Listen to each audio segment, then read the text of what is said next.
Hello my dear student, I am your teacher of SST and today's turn of our SST book. Let's see what is our work in our class of SST. Dear student, अब तक हमारे 4 chapter हमने complete कर लिए थे। 4 chapter का अब तक का हमारा जितना भी वर्क था हमने अच्छे से कंप्लीट कर लिया था। आज हमारा एक नया टॉपिक स्टार्ट होने जा रहा है। नया टॉपिक देखिए क्या है। नया टॉपिक हमारा 5th चैप्टर है, that is the southern plateau and island.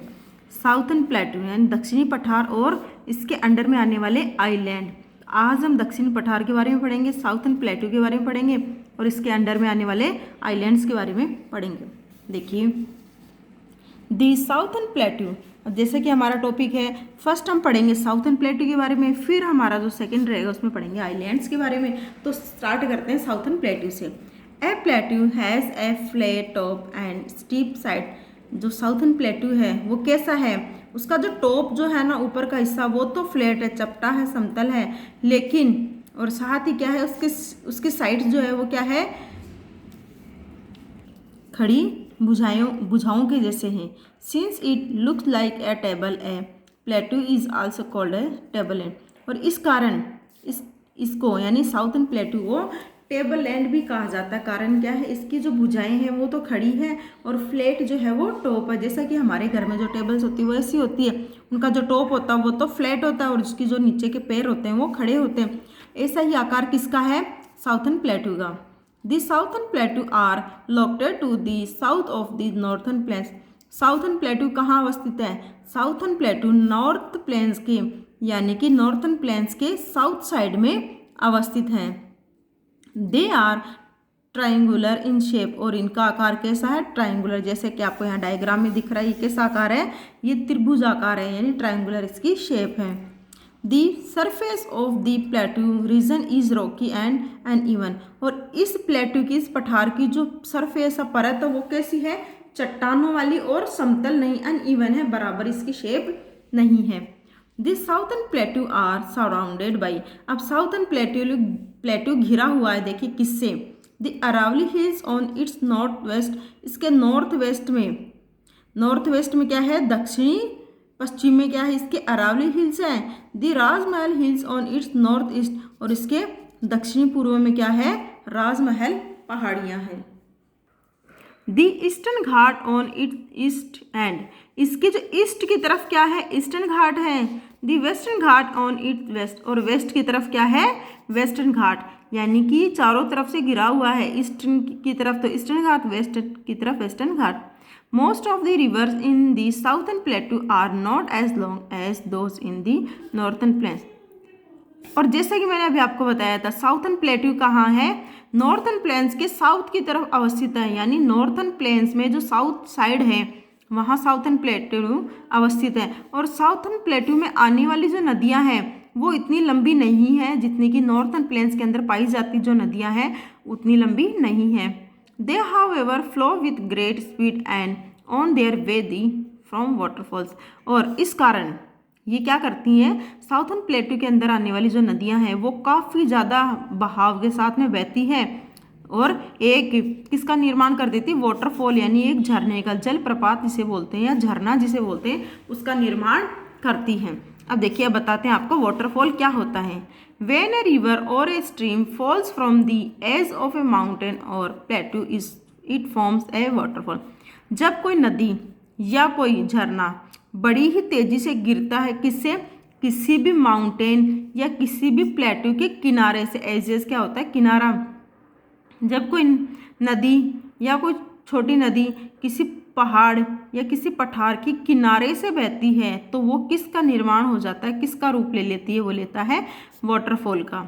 आगे है, दी नर्मदा रिवर वैली रफली divided the plateau region into 2 parts. जो नर्मदा नदी घाटी है वो क्या करती है, साउथर्न प्लेट्यू को 2 भागों में बांटती है। देखिए, द सेंट्रल हाईलैंड जिसे क्या कहा जाता है, नॉर्थर्न पार्ट, और सेकेंड है the Deccan plateau. This southern part, Deccan को हम डेक्कन भी बोल सकते हैं या दक्कन का पठार भी बोलते हैं। हिंदी में दक्कन का पार्ट और अंग्रेजी में डेक्कन प्लेट्यू।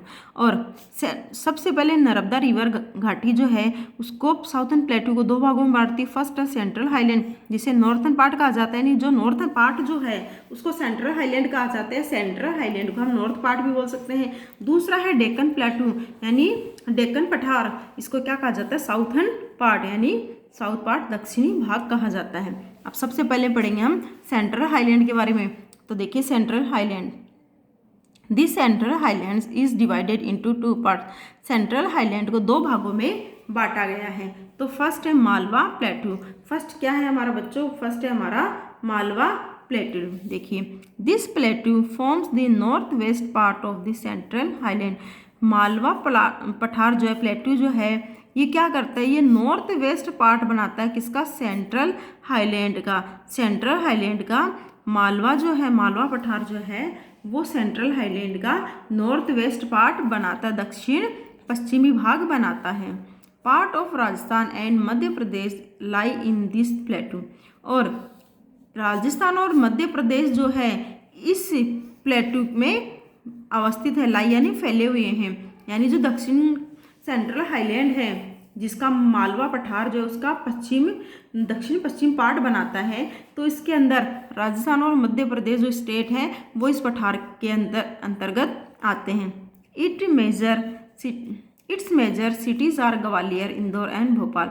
और इसकी मालवा पठार की जो बड़े शहर है वो मोस्टली कौन से हैं, ग्वालियर, इंदौर और Bhopal. This plateau is rich in black soil but lack in minerals. और जो मालवा का पठार है जो सेंट्रल हाईलैंड का दक्षिण पश्चिमी भाग बनाता है, यहाँ की मिट्टी जो है वो इसमें काफ़ी ज़्यादा ब्लैक सॉइल है, यहाँ की मिट्टी काली मिट्टी है, लेकिन इसके अंदर मिनरल्स नहीं पाए जाते। और जैसे कि आप जानते हैं मिनरल्स जो है किसी भी क्रॉप्स के लिए फर्टाइल होते हैं, तो वो यहाँ नहीं पाए जाते हैं। आगे है छोटा नागपुर प्लेट्यू। अब दूसरा है छोटा नागपुर प्लेट्यू, यानी सेंट्रल हाईलैंड को बनाने वाले जो पठार हैं उनके बारे में हम अभी पढ़ रहे हैं। तो देखिए छोटा नागपुर प्लेट्यू फर्स्ट बनाता है, इसका दक्षिण पश्चिमी भाग कौन बनाता है, मालवा का पठार। और अब देखिए छोटा नागपुर प्लेट्यू के बारे में हम देखते हैं। This plateau forms the north east part of this central highland. छोटा नागपुर प्लेट्यू क्या करता है, सेंट्रल हाईलैंड का दक्षिणी पूर्वी भाग बनाता है। मालवा पठार तो क्या करता है, दक्षिणी पश्चिमी भाग बनाता है, नॉर्थ वेस्ट पार्ट बनाता है। और छोटा नागपुर क्या करता है, उसका नॉर्थ ईस्ट यानी कि दक्षिणी पूर्वी भाग बनाता है।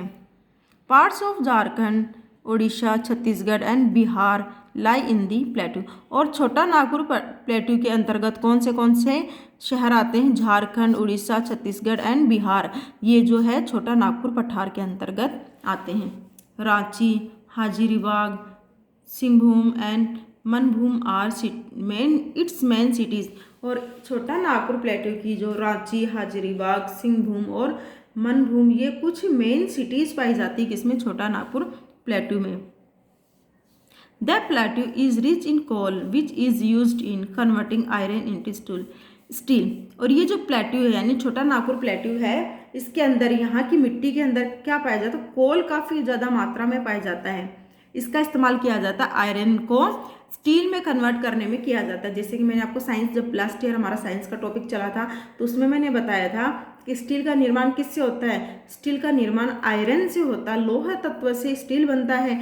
तो यहाँ की जो मिट्टी है यानी छोटा नागपुर प्लेट्यू की जो मिट्टी है उसमें कोल काफ़ी ज़्यादा मात्रा में पाया जाता है और इस कोल का इस्तेमाल किया जाता है आयरन को स्टील में कन्वर्ट करने के लिए, यानी आयरन से स्टील बनाने में काम में लिया जाता है।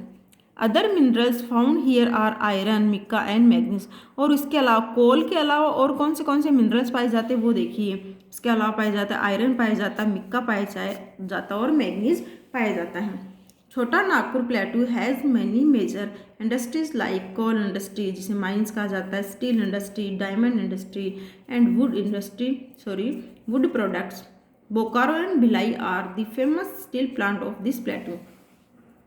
और छोटा नागपुर प्लेटू जो है इसमें बहुत सारी इंडस्ट्रीज यानी उद्योग पाए जाते हैं, जैसे कि कोयला इंडस्ट्री जिसे माइंस कहा जाता है, स्टील इंडस्ट्री, डायमंड इंडस्ट्री, लकड़ियों का जो प्रोडक्ट बनता है वो इंडस्ट्री। उसके अलावा जो बोकारो और भिलाई के कारखाने हैं ये स्टील उत्पादन में हमारे देश में सबसे आगे आते हैं। जैसे कि आपको दिखाई दे रहा है किसका डायग्राम है, ये भिलाई का स्टील प्लांट है जो कहाँ है, बोकारो और भिलाई के फेमस स्टील प्रोडक्ट बनाते हैं। आगे दी डेक्कन प्लेटू, हमारा क्या हो गया, हमारा जो सेंट्रल हाईलैंड है वो हमारा कंप्लीट हो गया। सेंट्रल हाईलैंड को बनाने वाले जो स्टेट है या सेंट्रल हाईलैंड को बनाने वाले जो प्लेटू है वो दो थे, मालवा का प्लेटू और छोटा नागपुर प्लेटू, ये हमने पढ़ लिए हैं। अब हमारा जो सेकंड रहेगा साउथर्न पार्ट वो देखिए, दी डेक्कन प्लेटू, दक्कन का पठार।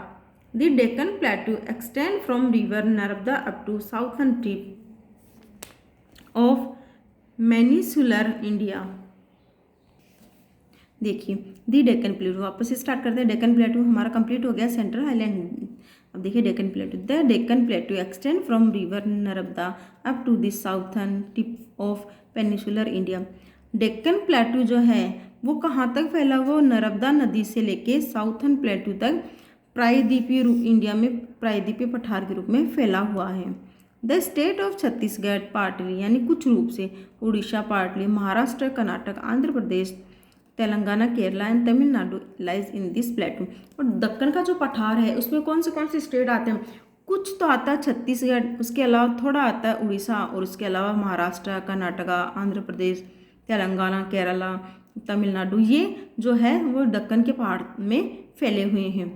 अन्नाईमुड़ी is the highest peak in this region, और इस रीजन में यानी डेक्कन प्लेटू में अन्नामुड़ी जो है ये सबसे ऊंची चोटी है। Rivers of this plateau that flow eastward are Mahanadi, Godavari, Krishna and Kaveri. और नदियाँ जो बहती है कहाँ, दक्कन के पठार की तरफ जो नदियाँ बहती हैं, ईस्ट की तरफ यानी पूरब की तरफ जो नदियाँ बहती हैं उनमें है महानदी, गोदावरी, कृष्णा और Kaveri. Reverse Tapi and Narmada flow westward, और पश्चिम की तरफ जो नदियाँ बहती हैं उनमें है तापी और नर्मदा। ये दो नदियाँ जो है वो पश्चिम की तरफ बहती है और पूरब की तरफ बहती Mahanadi, Godavari, Krishna and Kaveri. All the reverse depend on rain for water and usually dry up in summers. सभी नदियाँ कोई भी नदी जैसे महानदी, गोदावरी, कृष्णा, कावेरी, तापी और नर्मदा, ये नदियाँ जो है वो पूर्ण रूप से किस पे डिपेंड है, बारिश के जल पे डिपेंड है।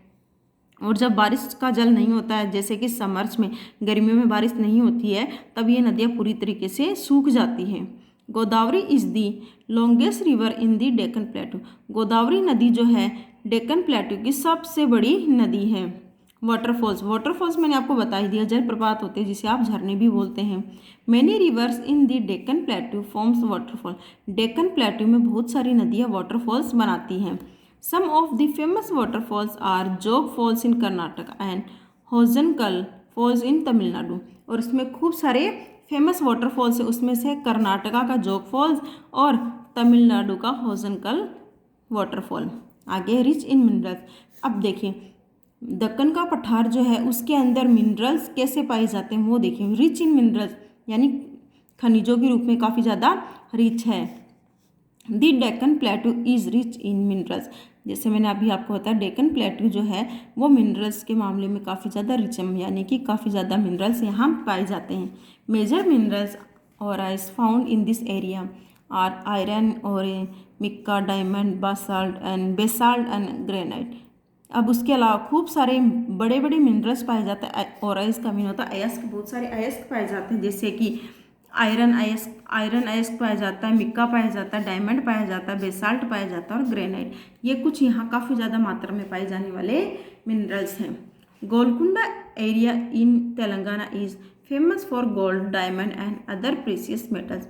गोलकुंडा का जो एरिया है वो तेलंगाना में तो ये प्रसिद्ध है किसके लिए, गोल्ड, डायमंड एंड बाकी जो कीमती मेटल्स होते हैं इनका निर्माण गोलकुंडा की किस में होता है, माइंस में होता है। गोलकुंडा एक माइंस है, खदान है, खान जिसे बोलते हैं, माइंस जिसे बोलते हैं, वो एक माइंस है और जिसके अंदर गोल्ड भी निकलता है, डायमंड एंड बाकी जो कीमती पत्थर होते हैं, मेटल्स होते हैं, वो गोलकुंडा की पहाड़ियों में निकलते हैं। Next black soil. अब देखिए काली मिट्टी। अब हम बात करें दक्कन प्लेटू यानी प्लेटू में किस प्रकार का इन्वायरमेंट है वो देख रहे हैं। अब यहाँ की जो सॉइल है वो कैसी है, ब्लैक है, काली मिट्टी है। Most of the Deccan प्लेटू has black soil which is best suited for cultivation of cotton, rice, sugar cane, oil seeds and millets. यहाँ की ज़्यादातर जो मिट्टी है वो सारी मिट्टी कैसी ब्लैक सॉइल है, इस वजह से वो बढ़िया है किसके लिए, कॉटन के लिए, rice, sugar cane, oil seed और मिलेट्स, इन सब की खेती के लिए एक अच्छी मिट्टी है। आगे रिच इन फॉरेस्ट, और रिच इन फॉरेस्ट का मतलब होता है यहाँ जंगल भी काफ़ी ज़्यादा मात्रा में पाए जाते हैं। The forest of the Deccan plateau are source of valuable woods like teak, sal and sandalwood. और यहाँ के जो जंगल है, दक्कन के पठार के जो जंगल है वहाँ काफ़ी ज़्यादा मात्रा में कीमती लकड़ियाँ पाई जाती है, जैसे टीक है, साल है, सैंडलवुड कहा जाता है चंदन को।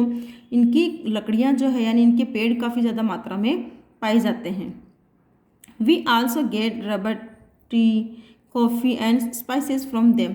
और यहाँ दक्कन के पठार के जो एरिया जो जंगल है वहाँ से हमें रबर, चाय, कॉफ़ी और मसाले ये भी काफ़ी ज़्यादा मात्रा में मिलते हैं। Many industries like those of timber, firewood, charcoal and bamboo product are forest based। और भी बहुत सारी इंडस्ट्रीज़ है जैसे कि टिम्बर है, लकड़ी है, फायरवुड जलने वाली लकड़ियाँ हैं, चारकोल है, बम्बू है, इनके जो प्रोडक्ट बनते हैं ये भी कहाँ से मिलते हैं, ज़्यादातर जो दक्कन के पठार के जो जंगल हैं वहाँ से ये हमें मिलते हैं। अब देखिए दक्कन के पहाड़ में आने वाली main cities. The main cities of the Deccan plateau are Bengaluru, Hyderabad, Mysore, Ooty, Nagpur, Belgaum, Warangal and Pune. ये जो मेन शहर है ये कहाँ किसके अंडर में आते हैं, ये मेन शहर आते हैं आपके दक्कन के पठार के अंतर्गत। तो बच्चों यहाँ तो हमारा चैप्टर हमने कहाँ तक किया है, हमने सेंट्रल हाईलैंड के बारे में पढ़ा है और हमने पढ़ा है दक्कन के पठार के बारे में। जो नेक्स्ट जो टॉपिक रहेगा उसमें हम पढ़ेंगे features of state southern प्लेटू। Southern प्लेटू को डिवाइड किया गया था, जिसको डिवाइड किया था नर्मदा रिवर ने।